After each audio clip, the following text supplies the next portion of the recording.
جو گما پہلوان تھا غلام محمد،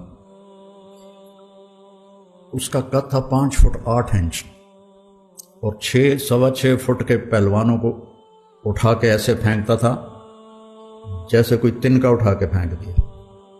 400 کشتیاں لڑیں، ایک میں شکست نہیں کھائی۔ 5000 وہ بیٹھ کے نکالتا تھا اور 3000 ڈنڈ نکالتا تھا کمر پہ وزن رکھ کے۔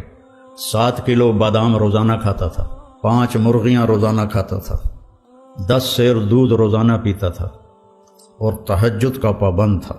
امرتسر کا تھا، تقسیم کے بعد لاہور آ گیا۔ اس کی برداشت کیسی تھی؟